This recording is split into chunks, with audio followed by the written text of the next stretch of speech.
The old coach has had a coughing spell, so um, between all the excitement and everything else, I'm a little short on breath. Hopefully, everybody's here. Anyhow, a great win. We have tremendous respect for Colorado State. We knew it was going to be a hard-fought physical game, which it was. I thought our guys played really well. We certainly maybe could play it a little bit better, but from my vantage points on the sidelines, I was really pleased with them in all three phases. That's a great rivalry. It's a great to get the boot back. It means so much to our state and our students. So with that, I'll open up to questions. Greg, it's been a rough month, but it sounds like a good time going Yeah. on. What does this mean for you guys? Well, I think nothing cures a lot of ails better than a win, and playing better too. And we had been seeing emergent signs of it. We felt like this would be a week that we could capitalize on being really physical. And then I also, a couple of those catches Isaiah Nair made. I mean, Levi made a couple nice throws, but Isaiah is a big time weapon as well.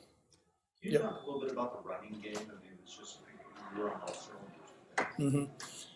Well, that's what we were going to lean on. And, we kind of went and I don't want to say redefined some of the things. We've been sputtering around on offense, trying to find some rhythm. And obviously been through some rough patches, but we felt like we saw some emerging signs with us getting movement, all the way back to the New Mexico game. And so it kept on getting better. I thought our backs ran hard. I thought Levi had some big plays. And when you can get the running game going, I know a lot of times people don't think it's all that fancy, but boy, it's effective. And that's our mantra. And so it was really pleasing to see that come out, and especially in this ball game. Great job of mix and match on the offensive line. Is that nice to see that depth show up? Well, we knew we were going to Eric Boucher, and hopefully we'll have him next week, but we don't know. And so we played a couple different people in there and played a couple different people in the tackle position. And so that group going into this year was going to be a group that we were going to lean heavily on. It'd been a little bit of a mixed bag, quite frankly, and today it wasn't a mixed bag. I thought they played great. You talked about needing to get those takeaways on the defensive side. How happy were you with the win you got great down the stretch? Well, I can tell you this, as excited as I was when we finally scored a touchdown last week, it was great to see us come up. And the crazy thing was, I think the first interception was on fourth down. I was just still happy anyhow. But the next interception, I think it was a tip, and maybe Chad came up with it. So that was certainly super.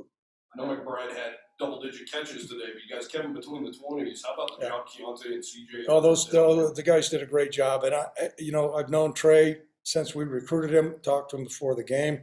I'm glad he's going to be gone. He'll be playing in the NFL someplace, but he played well today, but I thought we did a nice job on him. Stonehouse had you guys pinned on this great concept. Obviously, when it hits that big run, what does that just say about the attitude of the philosophy of the offensive line to get out of that hole?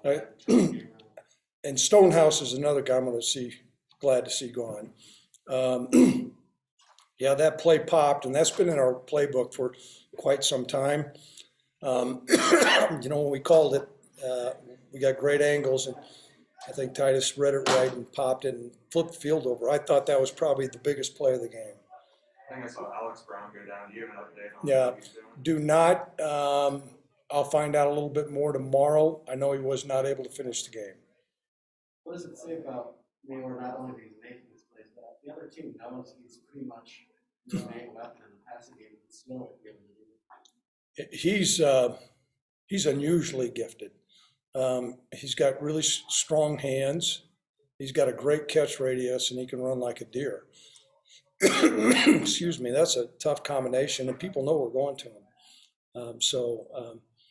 We'll continue to utilize him, but we'll see how people react to him, because I think you almost have to start to say you're going to roll safety over the top of him. Greg, you have some really impactful seniors in that locker room. What does this mean to get them the boot one last time? Well, I couldn't be happier for them, and we had talked about that, to take this moment in. I talked to the seniors at the pregame meal before we did our final Cowboy walk. You know, that's not the end of our season, but it will be the end of this series for them. And for them to really embrace it all. And I thought they did, and they played really well. And excuse me, these are games that they'll talk about for 20 years. I mean, that's just how it goes. So it's certainly great to win the boot and win it at home. And it was a great victory.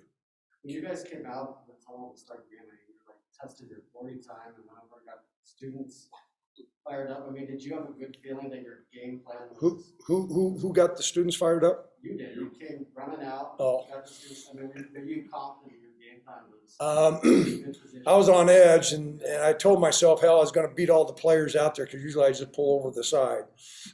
So maybe I had a little extra adrenaline going. It was great to see the students, though, and they had a lot of energy today. Can you share with us if Aiden Everhart said anything to this group or anything? I know that was an emotional. I don't know if he said anything. I saw him on the Cowboy walk over there, hugged him, told him I loved him. He's going to have some major knee construction. And I'm sure he's in there celebrating too. Okay, thanks a lot, guys. Thank you, Greg. Yep. I don't know.